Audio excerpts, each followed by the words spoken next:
Paul's followers believed he worked miracles. His own letters say it, Acts records them in detail. Even skeptics admit that the early church believed it. Muhammad? The Quran flat out says he did no miracles. The only place you'll find them is in the Hadith, compiled over a century later. So if miracles are a sign of a true prophet, and we're going by historical evidence, let's be real. Paul has way more proof than Muhammad. Let's break this down. Paul didn't just claim to work miracles. He actually used them as proof that he was a real apostle.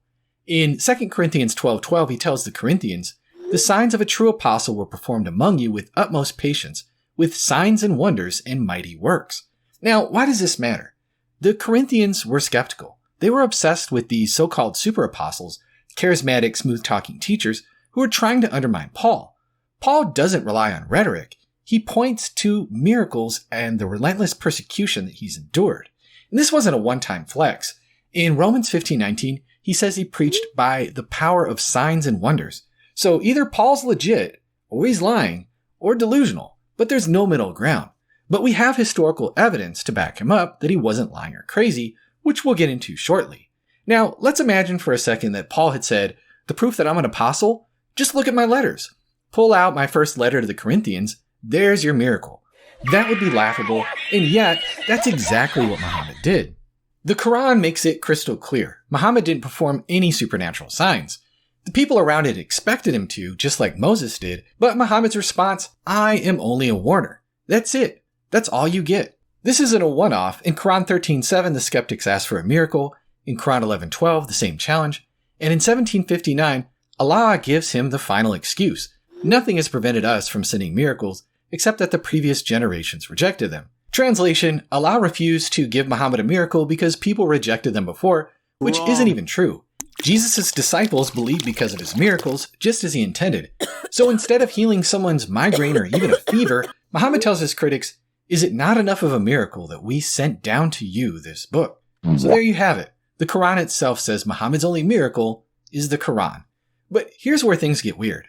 A century or two later, as Islam spread into Christian and Jewish lands, suddenly Muhammad did apparently work miracles after all. Now he's multiplying food. Now he's healing the sick.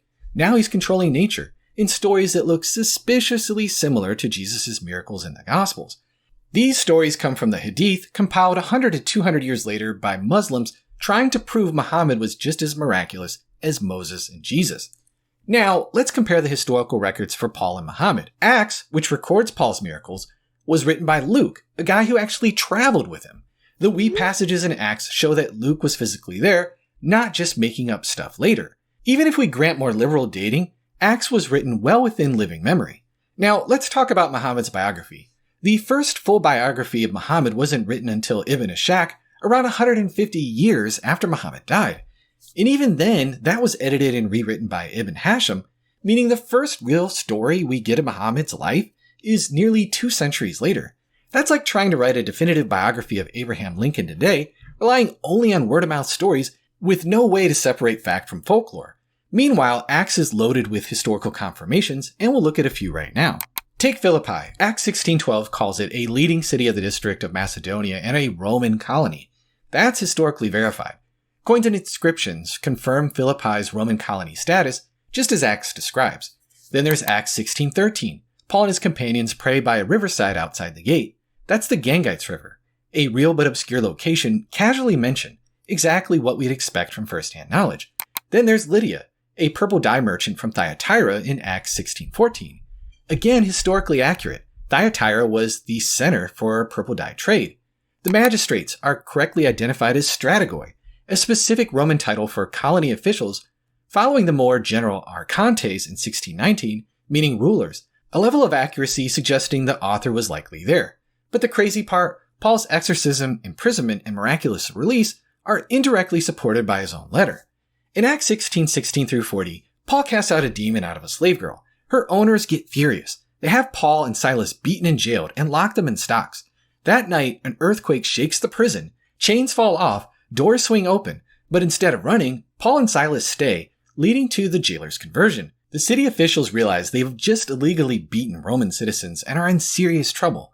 Then they try to quietly let Paul and Silas go, but Paul refuses. He demands a public apology first. Only after that does he leave for Thessalonica. Now, In 1 Thessalonians 2:2, Paul later writes, "We had previously suffered and been treated outrageously in Philippi, just as you know." He doesn't explain. He assumes the Thessalonians already knew, but Acts fills in the gaps. This undesigned coincidence is even stronger when you realize Acts isn't copying 1 Thessalonians. 1 Thessalonians 1:9 highlights pagans converting, while Acts 17:4 focuses on Jews and God-fearers. If Acts copied 1 Thessalonians, it would match the emphasis, but it doesn't. Two independent stories, same story, just what we would expect from real history, not a scripted narrative. For more on this, see my full video on the reliability of Acts. Meanwhile, Islam's earliest sources don't even get Muhammad's hometown straight. Islamic tradition says Mecca was a major trade hub, but history tells a different story. Mecca is missing from major world maps in the 6th and 7th centuries.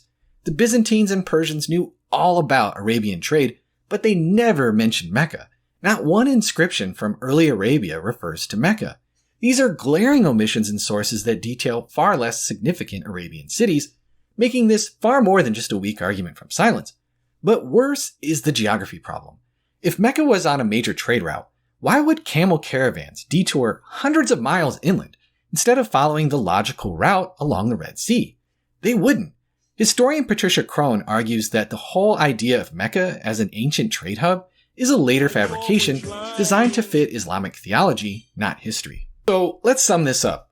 Paul openly claimed miracles and staked his credibility upon them. Muhammad denied doing miracles until later Muslims rewrote his story. Acts is packed with dozens of historical confirmations, covering trade routes, local customs, political boundaries, city layouts, sea routes, religious practices, official titles, regional beliefs, languages, dialects, and even slang, whereas scholars are in doubt about Mecca. The Sirah is late, rewritten, and a politically motivated narrative. If we're looking at historical evidence, there is no competition. There is far more proof for Paul's miracles than Muhammad's.